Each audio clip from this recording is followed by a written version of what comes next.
Solo cast, about protein recommendations. I saw this post or this podcast with Dr. Peter Attia, and they were talking about how it's confusing when you see the RDA, so the regulatory body for dietitians, to comment on their recommendations for protein intake being about zero point 0.4 grams per pound. And if you ever join us on our platform, we often recommend zero point 0.7 to 1 gram per pound of ideal body weight. So that's a significant difference. It's about twice as different. And why the discrepancy? Where did this 0.4 grams per pound come from? And basically, long story short, that 0.4 is for substance, for you to survive. Based on studies they've looked at for nitrogen excretion. So basically looking at the minimum amount of protein intake for you to survive. These are older studies that were looking at this, and that's where that 0.4 came from. And when you think about this in 2025, where we're at, surviving isn't good enough. We want longevity. We want to be able to have that health span. And for us to be able to achieve that, I'm telling you wholeheartedly, in this environment of poor metabolic health, this is so important that we amp up our protein intake. So you might ask yourself, it's 0.7 to 1 gram. Is it safe? Am I going to put my kidneys at risk? Am I going to be putting my health at risk or my loved ones at risk?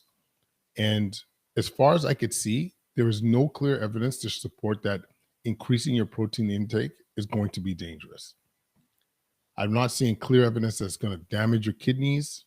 Certainly, we make recommendations on protein intake on liver disease and dialysis patients or chronic renal disease patients, chronic kidney disease. I'm going to leave that group out. I'm talking about your average healthy person that wants to live a healthy, long life.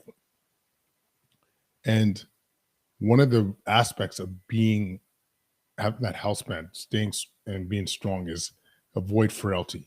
And this is a super hack when it comes to avoiding frailty, increasing that lean muscle by putting on that, by simply increasing your protein intake, you're going to increase your lean muscle mass for sure. And as we age, that becomes more and more of a challenge. There's nothing in your body that's more metabolically active than muscle. So if you are somebody that is struggling with their blood sugar, you're struggling with the control of their diabetes, you're struggling controlling your weight, you're struggling controlling your cravings, this is why amping up your protein intake is magical.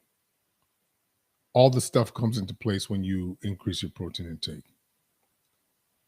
So ultimately, when I look at the RDA recommendations, and I look at what our goal is, most of our goals are, it's not just to survive, it's to thrive. So if you are that person that is just looking to get by, or say you are someone that you worry more on the environmental side, you don't like the idea of ingesting animal protein, so you're vegan or vegetarian, and it's more important to you ethically to be more balanced from that perspective. Like, there's a bunch of caveats for sure, and to each their own. But I'm looking at the people that are trying to live a longer, stronger life. This is a step. And out of all the stuff that we talk about on the show, we talk about in our book, Prevention Over Prescription, bam, bam, protein intake's your number one lever.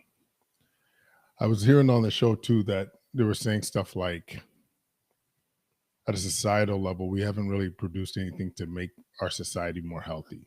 And one of the guys on the Attia show was talking about how if we maybe had more, not education on health and wellness, but just education in general, that people weren't on the margins and allowed them to have more options and stay more active and eat better quality foods, maybe that would be the answer.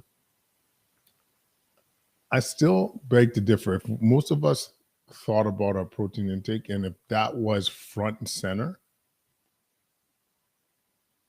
I honestly feel like we'll be in a better spot. And I could be wrong here. I could be wrong that still the overwhelm of processed foods will ultra processed foods will nip us in the bud. Maybe we become less active with all the advancements in technology and so forth. But I don't know.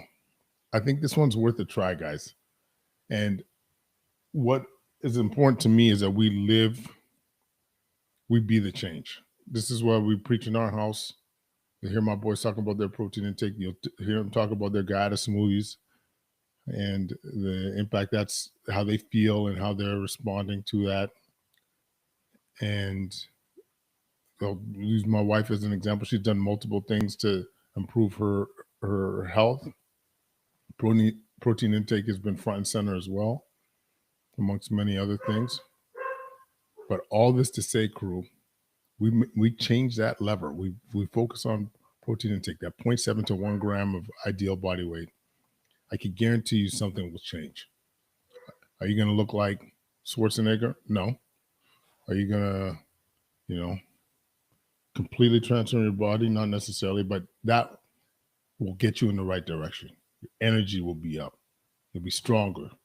Your blood sugar is going to be better. I feel like your mood, my humble opinion, your mood will be better because of the less fluctuations in blood sugar. That's editorializing. That's just my humble opinion. But guys, we could do this. Eat the same food, but double up that protein on that plate. It's going to be delicious and nutritious. Anyways, I just heard Mama Bear just got into his house. So I'm going to jump off. Great to connect. And remember, yes, you might read that 0.4 grams per pound of weight, but that's not going to get you to thrive. And we're all about thriving on prevention over prescription. All right, folks, thanks for listening. Peace.